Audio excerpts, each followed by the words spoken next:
Everybody, we are at the Holiday Campground in, I think it's Ochlockonee Bay. It's south of Tallahassee in Florida. And so basically, the campground's pretty small. The better sites are the ones that are along the river, obviously, or bay. Not the river, it's a bay, obviously. And essentially, the sites themselves are very narrow. They want you to be between the power poles, and you can see we actually went all the way to the edge of this power pole, and then these people were really generous to us, but we wouldn't even really be able to put our awning out, like they're so narrow. So just be aware they're extremely narrow, which means that it makes it a little harder to back in.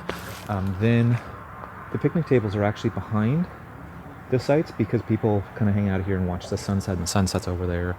Amazing sunsets. And there's all this grass, and there's fire pits that are out here that are just kind of regular ones, and there's a big dock. The big thing seems like it's fishing here. They do have a heated pool. It's very small. I'll go over, maybe shoot some footage of the pool so you can see it. And this is a beach. It's just kind of rocks, and there's a little bit of sand. Nothing too impressive. But we stopped over here on our way to Ochlockonee National Forest, and it was just a convenient place for us to stop. The other thing I noticed, and I don't know if it's just time of year, there's these bugs that are out here that are kind of bothering me a little bit, and everybody's wearing pants. It's not as bad as Pine Island, and I don't know if they're no-see-ums or what they are, but during certain times, the bugs in the grass can really kind of get you. Like I said, I don't want to sound too negative. It isn't constant, and it may not be all year round. Here's some more sites over here. The front two you can see are people pulled in forward with the buses, with the drivable RVs. Some of these sites are a little bit challenging to get into, and some of the sites are a lot easier. Now these are all, I'm just kind of walking along the coastline, the ones that you probably would prefer. And I've heard that the people really like being up here with these trees, which I think this is right around site 15-ish. And then the other sites that we were in site 10. That's us over there, site 10. And the numbers kind of go down. So you can see that these are what you'd expect, and there's a pool right there.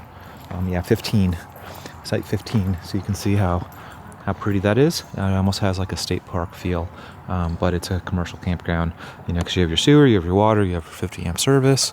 But once again, when you back in here to get into the site, it'd be like a 90-degree turn, and you have to keep in mind that these sites are really narrow. So right now it wouldn't be really easy to get into because there's no campers here. But if there was a camper here and a camper there, and they're all the way up to the road, like the way most of these are, it would be almost impossible to get in or out of, like, say, this one. But that one wouldn't be so bad to try to get into because there's a road there. But yeah, there's a little bit of challenge. Obviously, that's pretty ghetto, the double wide sitting there. Then there's more sites in the back. I don't really like the ones in the back so much against this fencing. I don't know, this front row, I really like the front row. But back there's like whatever, just sort of normal campground-y. And then this is a pool. The pool's actually heated.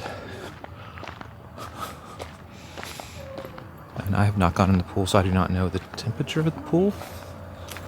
But it looks really super clean and awesome.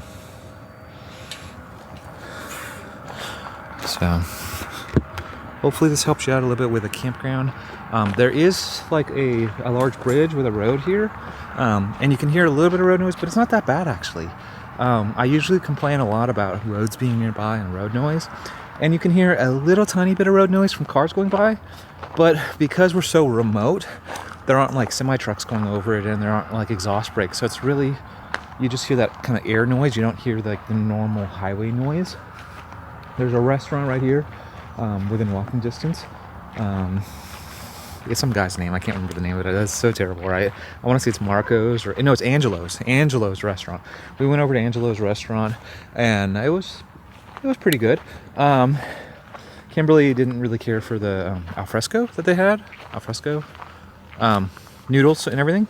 But For me, the fish I thought was pretty good. The fish was good over there, and they had alcohol and stuff. So it was nice having a restaurant within walking distance that had a bar that was really nice. The campground itself, the store there, they have like fishing stuff in there and all your kind of normal campground stuff. They will deliver wood to your site, and they have propane, so that's always good to know about. But other than that, I mean, mainly it's just super chill, and you have water and kind of like a beach. I mean, how can you not like a beach and some water? That's nice. Now, internet-wise, the AT&T is working great for us here. The Starlink, not so good. You can see for us the Starlink is right at some trees. It's not working. But if we had the site over here, like site 15, then probably the Starlink would be doing great. But in site 10, it's not good. Not good at all. So probably, if we were to stay here long term, probably we would be going over to site 15 or one of these sites over here where we have the Starlink working. But that's always roll of dice. Are there any trees in the way with a Starlink? So it's really hard to say a campground is really Starlink friendly or Starlink unfriendly. It's more about individual sites when it comes to the Starlink for the internet, and probably the same goes with satellite dishes and stuff like that. So that's about all I really have to say about this campground. It is really far off the beaten path. It is not in Tallahassee. Obviously, it's like half an hour south of Tallahassee. The grocery store. The grocery store nearby here is like they have a Winn-Dixie and a Publix and like a Walmart, but it's like half an hour away to get over to and half an hour back. So when you come down here, make sure that you bring your food, or you're willing to drive half an hour in each direction to refill, to get groceries and stuff.